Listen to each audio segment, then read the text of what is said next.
교재는 28쪽, 교재 28쪽에 이런 식으로 사진이 나와 있을 텐데요. 이 사진을 보고 이런 식으로 작성을 한 겁니다. 작성을 한 거라고 보시면 됩니다.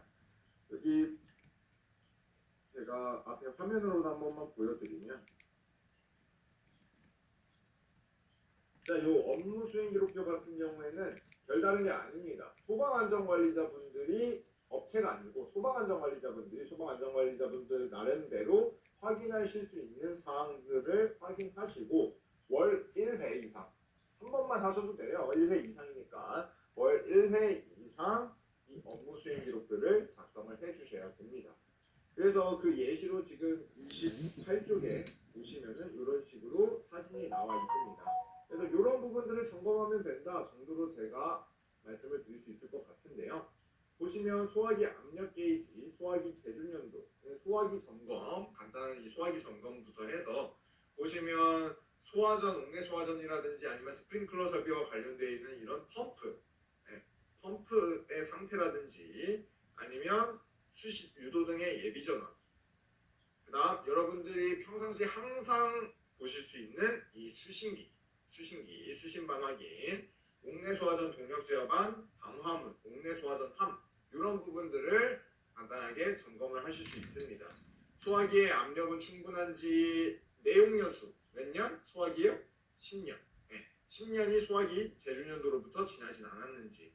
자, 펌프 같은 경우에는 이 밸브가 항상 기본적으로 개방이 되어 있어야 합니다. 2차 측이든 1차 측이든 항상 개방이 되어 있어야 하는데, 기계실 또는 펌프실에 존재하는 이 펌프에 다가갔을 때 조금 여기서 간단히 한번 말씀을 드리면, 여기 부위는 막대 있죠. 이걸 이제 우리가 스템이라고 하거든요. 저게 지금 보이시는 것처럼 눈앞에 이런 식으로 보인다 그러면 개방되어 있는 거고요. 얘가 내 눈앞에 안 보인다 하면은 폐쇄되어 있는 거예요. 가끔 가다가 업체에서 점검을 하고 이제 와서 점검을 하고 이 부분을 안 열고 그냥 깜빡하고 가는 경우도 있어요. 실제로 있고요. 그래서 여러분들이 실제로 평상시 관리하실 때도 이런 부분들 그냥 보기만 하면 돼요. 보고 열려 있구나만 딱 판단하시면 됩니다. 평상시에 열려 있구나. 그래서 이런 부분들을 확인해 주시면 되고요.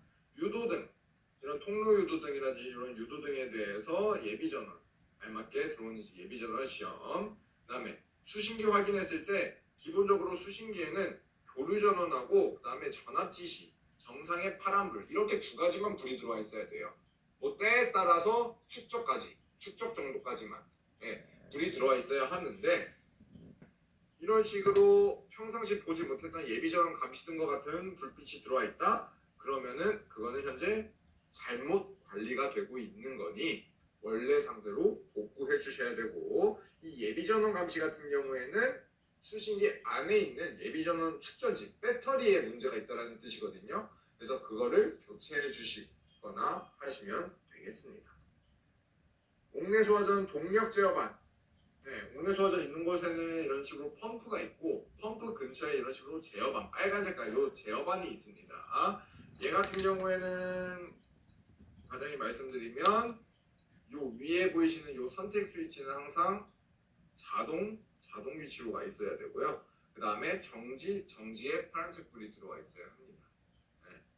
이런 식으로. 그래서 여러분들이 이런 것들도 평상시에 제대로 관리가 되고 있는지 확인해 주시면 됩니다. 방화문 같은 경우에는 항상 어떤 상태? 닫혀 있어야 됩니다. 닫혀 있어야 돼야 하는데, 이런 식으로 말발굽이라고 하죠. 말발굽이 이런 식으로 설치가 되어 있거나, 뭐 고인목 아니면 뭐 허다한 돌, 이런 것들로 방화문을 연 상태에서 고정하고 있다고 한다면 그것 또한 관리가 제대로 안 되고 있는 사항이니 이런 것들도 잘 확인해 주시면 되겠습니다. 옥내 소화전 함 역시나 마찬가지로 지금 여기에 보이는 거는 물이 나오는 방수구 부분과 지금 호스가 분리되어 있죠. 항상 결합이 되어 있다라는 점에서 이것도 제대로 지금 현재 관리가 되고 있지 않다 정도로 파악을 해볼 수 있을 것 같고요. 지금 말씀드렸던 이런 부분들을 여기 업무 수행 기록표에 작성하시면 됩니다. 작성하셔서 양인지 불량인지 등을 알맞게 작성해 주시고 조치사항 어떤 식으로 제가 조치를 하겠습니다. 또는 정확한 날짜 같은 거를 지정해 주면 더 좋긴 해요. 언제까지 이거를 조치를 하겠습니다. 라고 작성을 하셔서 불량사항 개선 보고를 이제 뭐 건물주라든지 대표라든지 또 다른 사람에게 보고를 해주시면 되겠습니다. 자, 그 외에 소방시설이라든지 피난방화 시설은 어느 정도 아시는데 이 화기치급 감독이라든지 기타 사항 등은 좀 헷갈려하실 수 있으니까 간단히 설명을 드리면 화기치급 감독 같은 경우에는 불꽃 및 스파크를 발생할 수 있는 그런 작업들, 공사장 등에서 많이 확인할 수 있는 그런 작업들에 대해서 말하고요. 우리 건물이 갑자기 어느 날 보니까 리모델링 공사에 들어간대요. 근데 그런 공사를 하는 과정이 있어서 이런 불꽃 스파크를 발생할 수 있는 그런 작업을 하게 되네. 화기치급 작업을 하게 되네. 그러면은 그 책임자, 그 작업의 책임자, 보통은 이제 리모델링 업체가 있다고 하면 그 업체가 책임자가 되겠죠. 그 책임자가 소방안전관리자에게 별도로 저희 이런 작업을 하겠습니다 라고 해서 먼저 허가를 받는 게 중요하겠습니다. 그래서 그런 부분들이 제대로 관리가 되고 있는지. 그 다음 기타 사항에는 보통 어떤 내용들이 들어가냐면 이것도 한 가지 예시입니다. 별도의 여러분들이 생각하기에 이 화재, 불, 소방과 관련해서 들어가야 되는 기타 사항들이 있으면 작성해 주시면 되고요. 이런 거죠. 가연물 보관장소 확인, 흡연장 청결 상태 및 소화기 외관 상태 확인, 분리수거장 관리 상태, 기타 화재 예방에 관한 사항 이런 부분들이 작성이 되고 그에 따라서 알맞게 조치사항 작성해 주시면 되겠습니다. 자, 훈련 및 교육입니다. 그 다음 훈련 및 교육 같은 경우에는 계획을 세우고 그리고 그 계획대로 그 다음 연도에 진행을 하고 진행을 완료를 했으면 그에 따라서 결과를 작성을 하는 게 순서가 되겠습니다. 자, 계획을 세울 때는 이런 식으로 교재에 나와 있는 식으로 작성을 해주시면 되고요. 네, 서식은 참고만 해주시면 되겠습니다. 명칭, 일자, 장소, 대상, 주관부서, 참여 대상, 훈련 형태 등등 작성을 해주시면 되겠고요. 일자 같은 것만 조금 바꾸도록 하겠습니다. 그래서 언제 우리가 어떤 교육과 훈련을 진행을 할 겁니다. 그래서 예비 상사와 관련해서는 교재 29쪽을 참고하셔서 작성을 해보시면 됩니다. 그래서 그대로 이런 식으로 작성을 했고 훈련 계획과 교육 계획을 따로따로 작성을 하도록 되어 있습니다. 교육은 지금 제가 하는 것처럼 여러분들에게 그냥 말로써 이렇게 설명을 드릴 수 있는 것 이런 게 이제 교육적으로 보시면 되고요. 훈련 같은 경우에는 이제 사람이 직접 몸으로 움직이는 그런 체득하는 과정 그런 것들을 이제 훈련 계획으로 세워주시면 돼요. 보통은 훈련 계획으로 제일 많이 세우시는 게 실제 소방 설비의 사용법, 소화기라든지 소화전의 사용법 등을 이제 훈련 계획으로 많이 잡게 되고요. 그 외에도 비상연락망 전파, 피난약자, 피난유도 이런 부분들이 내용에 들어가게 되고 실제로 법에는 또 어떤 내용이 들어가 있냐면 훈련에는 요 피난과 관련한 훈련이 반드시 들어가줘야 한다 등으로 나와 있는 부분이 있기 때문에 다른 거 다 제치더라도 요 피난과 관련해서는 직접 훈련으로서 진행이 되는 게 좋겠다라는 거 말씀을 드릴 수 있을 것 같습니다. 그 다음 교육계획 같은 경우에는 이런 식으로 화재 신고 요령 이거 다 책에 나와 있는 내용입니다. 화재 위험별 소화 방법, 화재 시 대피 요령 이 29쪽을 참고해서 제가 이런 식으로 작성을 한 거고요. 예를 들어서 이런 거죠. 화재 위험별 소화 방법 같은 경우에는 우리 여러분들 소방안전관리자분들은 뭐 이미 다 배우시고 충분히 아시니까 실수할 일이 없지만 일반적으로 그 안에 상시 근무하고 거주하는 인원은 어때요? 휘발유 화재인데 기름에 난 화재인데 불이 났으니까 일단 뭐부터 가져와? 빨리 물 가져와. 근처에 있는 물부터 막 뿌려버립니다. 그러면은 어떻게 됩니까? 휘발유 화재는 기름 화재는 그대로 화재가 번져 나가겠죠. 그러니까 그런 부분이 이제 교육으로서 또한 거주자 및 근무자에게 되면 조금 더 빠른 조치가 가능하겠죠. 자, 그 다음 교육에 대한 계획에 따라서 교육 훈련을 실시를 했을 때 그에 따른 결과를 알맞게 작성해 주시면 되겠습니다. 그래서 여기는 뭐 다른 건 없고요. 이것 또한 이제 제 상의 32쪽을 보고 작성을 해주시면 됩니다. 훈련 성과가 어떤 식으로 확인이 됐는지, 훈련 내용은 어떤 훈련을 진행을 했고, 훈련 성과가 어떻는지, 그 다음에 결과에는 요 두 가지를 작성하도록 돼 있어요. 문제점과 개선 계획. 교육을 진행을 하든 훈련을 진행을 하든 반드시 그거에 대한 문제점이 발생을 했을 거고요. 그리고 그거에 대한 개선 계획을 작성해 주시면 되는데, 교재는 일단 어떤 내용들이 보통은 드러나 있냐면 현장 대응팀, 이거 자유소방대죠. 잠시 뒤 자유소방대 관련해서 간단히 말씀드릴 텐데, 현장 대응팀이 비상연락 방법이 숙지가 되어 있지 않습니다. 네. 건물 내 다른 사람들에게 빠르게 연락이 되고 다른 팀들의 연락이 돼서 사람들을 대피를 시키고 119에 빠른 신고가 돼야 하는데 그런 부분들이 제대로 조치가 취해지지 않았어요. 이런 부분들. 아니면 이런 실제로 교육 훈련에 참여해 주시는 분들의 문제를 우리가 발견을 할 수도 있지만 애초에 건물 내에 설치되어 있는 소방 설비의 문제를 발견할 수도 있습니다. 이런 식으로 건물 내 방송 설비의 음향 자체가 불량이에요. 네, 사람들에게 따르는 경종이라든지 이런 것들로 알려줘야 되는데 제대로 울리지 않고 울리더라도 소리가 너무 작아요. 아니면 잘 안 들려요. 이상해요. 소리가 막 찢어져요. 이런 것들, 그런 부분들을 문제점으로 삼고 그에 따른 개선 계획을 알맞게 작성해 주시면 됩니다. 교육 이거는 이제 아마 이제 보기에는 이제 훈련과 관련해서 교육보다는 이제 훈련과 관련해서 문제점으로 세울 수 있을 것 같고, 그 다음에 교육에 따라서 이제 문제점이 별도로 있다고 한다면 그에 따라서 작성을 해주시면 돼요. 여기에 제가 그대로 작성을 해놨지만 뭐 몇 가지 한 가지 정도 이제 더 하나 작성될 수 있는 부분을 말씀을 드리면, 예를 들어서 교보제죠. 교보제 부족, 이런 것도 문제점이 될 수 있습니다. 내가 교육을 하는 데 있어서 어찌됐든 이 사람들에게 실제 소화기든 뭐든 뭔가 하나를 보여주면서 설명을 해주거나 뭔가 있어 그 교보제를 통해서 내가 확인을 해줘야 되는데 설명을 해줘야지 좀 이해가 쉽고 이 사람들이 조금 더 참여가 적극적으로 할 수 있는데, 그럼 교보제가 부족해요. 네. 그러면 개선 계획에 뭐 교보제 중에서 막 소화기가 있어야 된다. 소화기 구매, 교보제 설치, 뭐 이런 부분들로 알맞게 개선 계획을 작성해 주시면 되겠죠. 그래서 소방 교육 결과, 그 다음에 훈련 결과, 참석 대상 몇 명 참석했는지, 교육도 참석 대상 몇 명 참석했는지까지 알맞게 작성해 주시면 되겠습니다. 이거 다 교재 32쪽 등 참고해서 작성해 주시면 되겠습니다. 소방 교육 관련 사진 까지 도착해 주시면 되겠고요.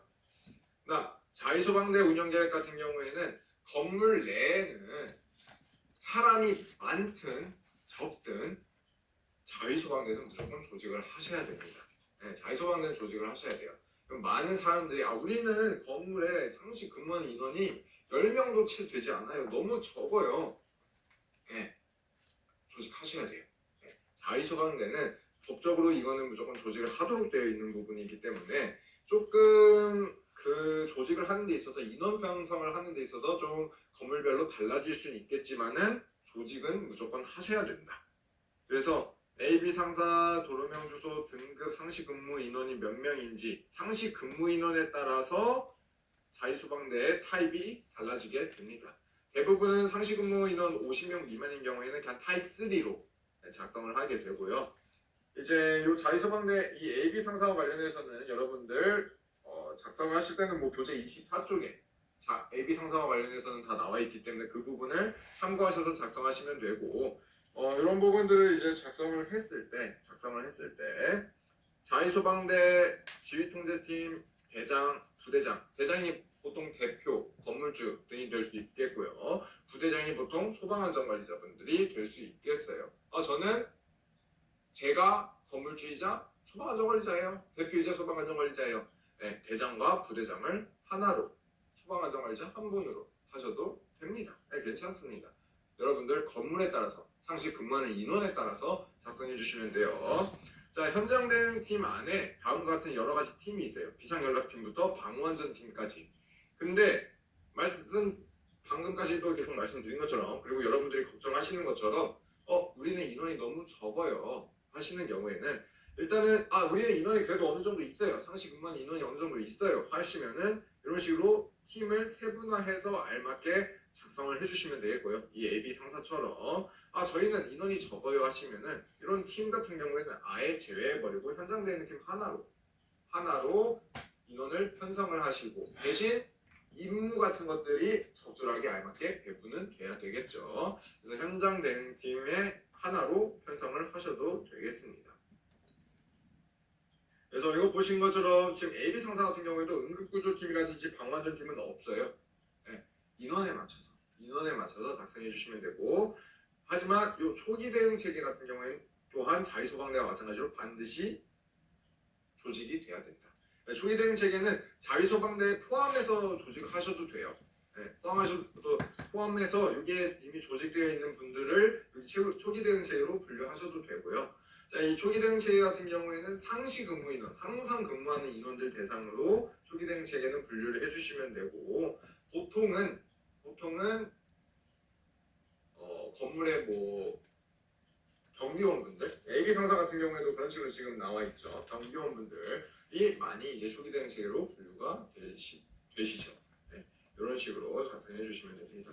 자, 각각의 자위소방대 임무 알맞게 작성해 주시면 되고요. 119 신고 비상연락팀, 초기소화팀, 피난유도팀, 응급구조팀, 방호안전팀, 각각의 비상연락팀 119 신고, 초기소화팀, 소화기 및 소화전과 같이 자체 소방시설 이용한 초기 화재 진압, 피난유도팀, 피난유도 및 피난약자 보조, 응급구조팀, 부상자 응급구조, 방호안전팀, 위험물 시설 방호, 화재 확산 방지, 방화문, 방화 셔터 관리, 이런 부분들이 알맞게 임무로서 들어가주면 되겠습니다. 자, 요거들은 교재에 나와 있는 내용들은 아니어서 이렇게 간단하게 한번 보여드립니다. 요거 이런 식으로 바로 그냥 작성하셔서 제출하셔도 됩니다. 계속 말씀드리는 것처럼. 자, 그 다음 피난계획, 마지막 피난계획 요거 하고 이제 이번 시간은 마무리하고자 하는데요. 자, 피난계획 같은 경우에는 우리 건물의 피난시설들 현황을 먼저 파악하시는 게 필요합니다. 완강기, 간이 완강기 또는 여기 보이시는 것처럼 계단, 인명구조기구, 방열복, 방화복, 비상조명 등, 유도 등 이런 부분들에 대해서 일반적인 피난시설의 현황 등을 알맞게 체크만 해주시면 됩니다. 체크하고 넘어가시면 되고요. 여기 위에 보이시는 이 화재 경보 방식이라든지 피난 안내 정보 제공, 이거는 화재 경보 방식 같은 경우에는 11층 아래, 여기는 이제 10층 이하라고 되어 있네요. 11층 아래니까 여기 층 같은 경우에는 모두 전층 경보 방식입니다. 네, 전층 경보 방식이에요. 그래서 전층 경보 방식은 경보가 울리면 모든 층에 다 시끄럽게 울립니다. 근데 11층 위로 이상으로 올라가게 되면 그거는 이제 우선 경보 방식으로 들어가게 되고, 방화층, 발화층과 그 직상 4개층 또는 직상 1개층 등 여러분들의 건물의 경보 방식에 따라서 알맞게 작성을 하시면 되는데, 이 AB 상사 같은 경우에는 3급 건물, 보통의 3급 건물, 2, 3급 건물들은 11층이 넘어가는 경우가 거의 없기 때문에 전층 경보 방식 등으로 체크해 주시면 되겠습니다. 자, 이거 다시 한번 말씀드리지만 이 과제는 AB 상사를 과제로 제출해 주시면 됩니다. AB 상사 관련해서 작성하시는 거예요. 자, 피난 약자 현황 및 피난 계획. 우리 건물에 다음과 같은 피난 약자가 있습니다. 노인, 유아, 아동, 임산부, 장애인, 기타 외국인 등 피난 약자가 있습니다. 노인 같은 경우에도 65세 이상 중 자의 피난이 불가능한 사람, 유아는 6세 이하, 아동은 13세 이하, 이런 부분들을 기준으로 가지고 피난 약자를 산정을 할 수가 있고요. 그 피난 약자가 있을 때 그 피난 약자에 대한 세부 피난 방법을 알맞게 작성해 주시면 돼요. 이 AB 상사 같은 경우에는 김사원이라는 분이 피난 보조자로서 권 과장이라는 분이 이동장애를 가지고 계셔서 그분에 대해서 휠체어로 계단까지 이동 후 계단에서 피난층으로 이동하겠다 등의 세부적인 피난 방법을 알맞게 작성을 해주시면 되겠고요. 이 뒤쪽에 피난유도 절차나 피난경로 짤자라고 해서 피난과 관련한 내용이 한 가지가 더 나오는데요. 자, 피난 유도 절차는 두 가지로 나눠져 있죠. 비화제보냐 아니면 화재가 났느냐. 비화제보가 뭐죠? 많습니다, 여러분들. 뭐냐면 화재가 아닌데 물려버리는 거, 감지기나 발신기가 동작을 해버리는 거, 화재가 아닌데. 네. 그럴 경우에는 대응 방법, 안내 방송 등을 통해서 사람들에게 알리겠다. 그리고 실제로 화재가 났을 시에는 피난 유도자를 어디에 배치해서 그 다음에 어떤 장비를 활용해서 어떤 식으로 피난 유도를 하겠다 등을 조금 구체화해서, 저는 이렇게 간단하게 작성했지만 좀 구체화해서 작성을 해주시면 좋을 것 같습니다. 그래서 이런 식으로 작성해 주시면 되고요. 이 부분은 아마 책에는 다 나와 있지 않은 내용일 겁니다. 그래서 이 부분 참고하셔서 작성하시면 됩니다. 제가 지금 작성한 거 참고하셔서 작성하시면 돼요. 자, 피난 경로는 계단, 피난 계단, 특별 피난 계단 등등 어떤 계단을 통해서 어디로 피난을 유도를 하겠다. 직결지는 어디이다. 그래서 실제로는 여기에 그 직결지까지 경로를 그린 지도 같은 거 넣어주시면, 네이버 지도 같은 거 이런 거 넣어주시면 더 좋겠죠. 피난 약자 유형별 피난 방법. 이제 이거는 이제 아까 예시로 권 과장이라는 분이 이제 이동장애를 가지고 계셔서 그에 따른 피난 방법과 유의사항을 이제 작성을 하도록 한 건데, 이런 식으로 작성을 한다기보다는 어떤 식으로 작성하시면 되냐면, 아까 여기 피난 약자, 노인, 유아, 아동, 임산부, 장애인 이런 식으로 나와 있잖아요. 그러면은 우리 건물에 정확한 어떤 인원들이 있는지 파악을 하시고, 예를 들어서 노인분이 계시다, 자유피난이 어려운 노인분이 계시다, 그러면 피난 방법은 이제 피난 보조자가 구축하여 이동하겠습니다. 양쪽에서 피난 보조자를 지정을 한 뒤에 피난 보조자를 지정하여 구축 이동하겠습니다. 등으로 피난 방법을 알맞게 작성해 주시고, 유의사항은 이런 내용들이 들어갈 수 있죠. 아무래도 구축을 하고 이동을 하고 약간 자이 피난이 조금 어려우신 분들이 있다 보니까, 거동이 조금 불편하신 분이 계실 수도 있다 보니까, 그러면 어떤 일이 발생할 수 있어요? 피난을 하는 과정에 있어서 계단에서 병목 형상, 밀리는 거, 앞에 이제 조금 천천히 가시는 분이 계시면 뒤쪽으로 사람이 막 밀리잖아요. 그런 부분들, 경로 현상을 유의하여 이동, 유의사항 등을 간단하게 작성을 해주시면 되겠습니다.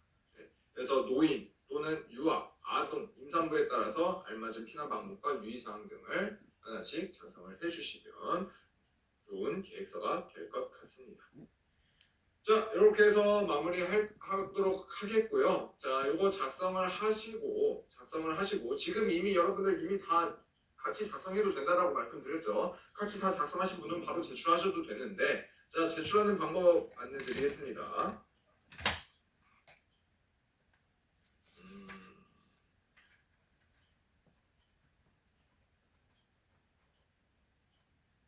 자, 여기 보시면 한국소방안전 홈페이지 들어가시면요. 한국소방안전 홈페이지 들어가시면 로그인 똑같이 진행해 주시고요. 로그인은 실명화인 로그인으로 하시면 됩니다. 로그인 똑같이 진행해 주시고, 그 다음에 나의 강의실 들어가셔도 되고, 아니면 왼쪽 상단에 소방안전교육, 요거 따라가세요. 왼쪽 상단에 소방안전교육을 클릭하신 뒤에 강습교육 접수를 클릭합니다. 자, 여기까지는 뭐랑 동일하냐면 여러분들 교육 신청하실 때랑 동일해요. 교육 신청하실 때처럼 똑같이 들어가시는 거예요. 강습교육 접수 들어가시고, 그 다음에 좌측에 보시면 강습교육 신청이 이제 정면에 딱 뜹니다. 좌측에 보시면 이런 식으로 강습교육 신청 내역이라는 게 있습니다.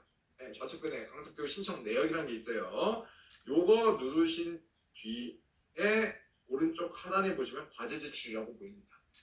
과제 제출이라고 보여요. 요거 누르셔서 과제 제출하시면은 완료가 됩니다. 다시 한번 보여드리면 강습교육 접수 들어가신 뒤에 좌측에서 강습교육 신청 내역 들어가셔서 과제 제출 해주시면 제출이 되시고요. 이게 어려워요 또는 제출 잘 안 돼요 하시는 분은 제가 지금 채팅창에다가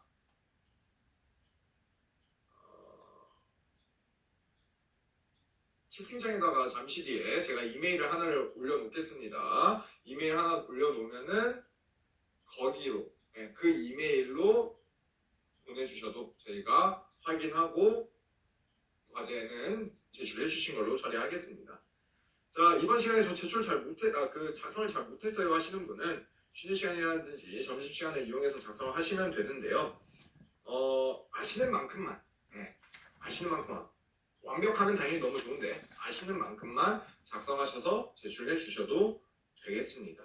자, 과제 제출은 오늘 오후 일단은 2시까지, 2시까지 최대한 제출해 주시면 좋을 것 같습니다. 자, 5분 정도 좀 늦게 끝났는데요. 10분 정도 쉬는 시간 가지시고 10시 5분에 착석을 해주시면 되는데, 자, 10시 5분부터 저희 평가 또 하나 들어가거든요.